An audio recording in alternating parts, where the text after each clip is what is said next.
Is this going to be the year you stop making excuses? I can't, I'm too old, I'm too young, I'm too fat, I'm too thin. I can't, right? I can't. I hear this all the time, all the reasons that you can't do something. Don't tell me you can't. Don't give me excuses.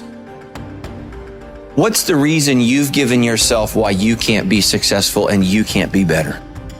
There are people out here that could be more successful, but you have thought your way into a depression. You have thought your way into gravitating and moving into the direction of anything and anybody that's negative.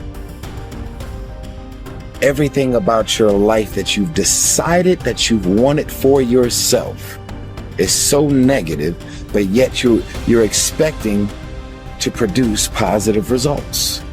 And it doesn't stop if you don't make it stop. So recognize the excuses are not valid. They aren't. They're trumped up. They're conjured up. They're fabricated. They're lies. And how do you stop the lies? You stop the lies with the truth. And the truth is, you have time. You have the skill. You have the knowledge and the support and the willpower and the discipline to get it done. A lot of you are trying to find inspiration and motivation with a depressed mindset. You're depressed because you're not doing it with yourself. You don't find inspiration by not living in the grip of life. You need to live in the grip of life to find inspiration. Put challenges in front of yourself. When you put a challenge in front of yourself and you attack it, that's when you find inspiration. If you want all these things in life and you're just thinking that by some miracle of life it's going to magically happen, you got to wake up. The only way to get what you want in life is to get to work and go and get it. To look at all your adversity and all the excuses square in the face and push yourself out of your comfort zone to achieve what you want. I'm not going to allow things that I have no control over to control me. The only way to go about doing the work is get raw and get intense, get angry and aggressive, and make it happen for yourself. These test days, guys, these are the days that test your qualities. They test your characters. They test who you think you are. They test your fortitude. They test your endurance, your discipline, your grit, your dedication, your determination, your mental toughness, your character. Everyone wants to feel like a winner. And feeling like a winner requires that you win. You get the feeling of the winner by completing a task 100. When you do this repeatedly, eventually you develop the habit of completing the tasks that you begin. When this habit of task completion locks in, your life will begin to improve in ways that you cannot today imagine. In psychology, the reverse is always true. The incomplete action is a major source of stress and anxiety. In fact, much of the unhappiness that people experience is because they have not been able to discipline themselves to follow through and complete an important task or responsibility. If you have ever had a major assignment that you have been putting off, you know what I am referring to. The longer you wait to get started on an assignment and the closer the deadline approaches, the greater stress you experience. It can start to keep you up at night and affect your personality. But when you finally launch into the task and push it through to completion, you feel a great sense of relief and well-being. It is almost as if nature rewards you for everything that you do that is positive and life-enhancing. At the same time, nature penalizes you with stress and dissatisfaction when you fail to do the things that move you toward the goals and results that are important to you. Pick something, right?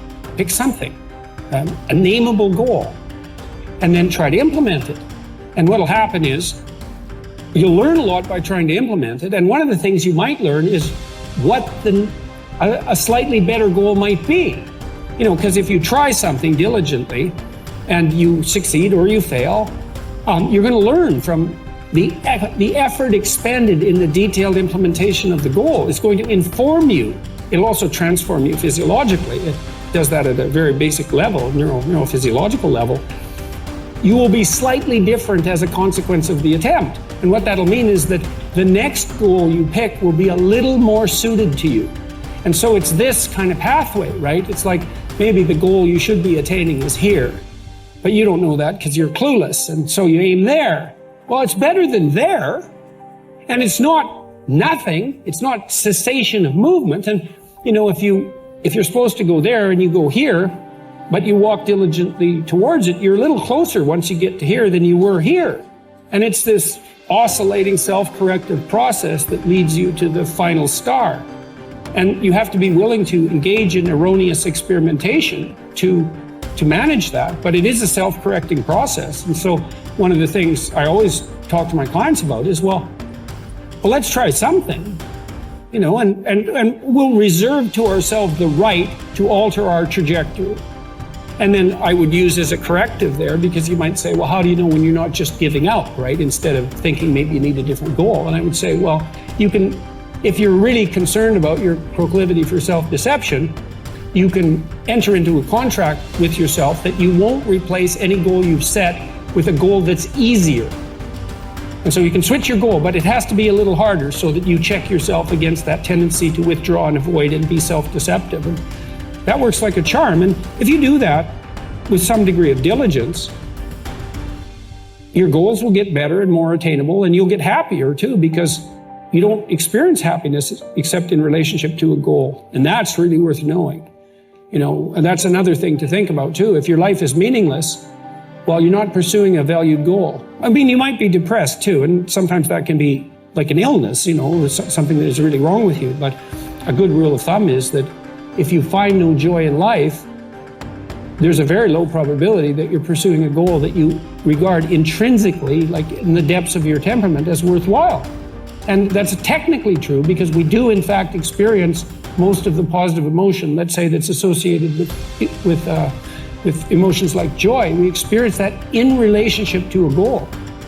So, well, then you want to find a goal that regulates your negative emotion and that brings you a certain amount of positive emotion and that expands your competence as you pursue it. And you will experience that as meaningful.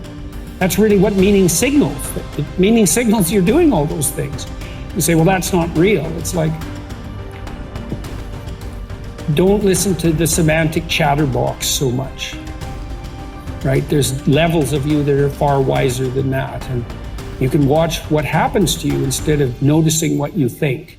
The way that you develop courage and confidence is with knowledge and skill.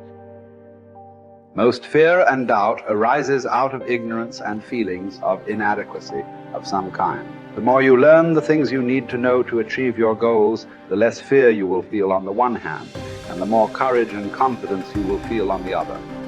Think about learning to drive for the first time. You were probably extremely tense and nervous and made a lot of mistakes. You may have driven erratically and been a danger to yourself and others. But over time, as you mastered the knowledge and skills of driving, you became better and better and better, and your confidence increased. Today, you can quite comfortably get into your car and drive across the country with no fear or worry at all.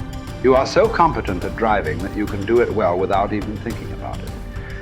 The same principles apply to any skills you need to learn to achieve any goal you can set for yourself. There's some times where the mind gets overwhelmed and you cannot slow it down. But by these certain tools I developed, by not allowing your mind to get away from the moment. You have to think about the exact moment that you're in. But I saw when I was younger, the moment became too big. When it became too big, I spazzed out and I would quit. But now I don't think about even like an hour from now, I'll be eating. I don't even go there. Because then your mind, no, we must embrace this, because now you have to be a leader in this moment. It's not about you just getting through it. I had 5 guys, and 6 including me, in my boat crew. Now I was the boat crew leader. So now another trick is this. If you don't think about yourself, there's no pain, which can also lead to pain later on in your life. But in these moments when you're struggling, if you are a true leader and you're worried about your men or women beside you, your mind doesn't care how cold you are anymore. Your mind's only worried about taking care of the men and women beside you. So I started realizing, man, if I take care of these cats to my left and my right in the worst moments, My mind is no longer thinking about, you're miserable, David Goggins. Get the hell out of here. You're thinking about, how was John? How was Andy? How was Sam? How was Pete? Hey, how you guys doing? You're not thinking about me. So there's so many things you can do to get outside your own head to then allow your body to just be like, hey, we're just a machine. But you have to let your mind be able to process all these different tactics to do that. Take a different vantage point in life. When you are in the hell, you can't see the beauty of being in it when you're in it. Get on top of that mountaintop in your mind. Get on top of that mountaintop and look down on what you're doing. You can see a whole different world, and that world is beautiful. But you gotta get a different vantage point in the suck. Don't be in it. Spiritually, get out of it. Get that soul. Look down on what you're doing. Be amazed by the process of where you're at now and where you came from.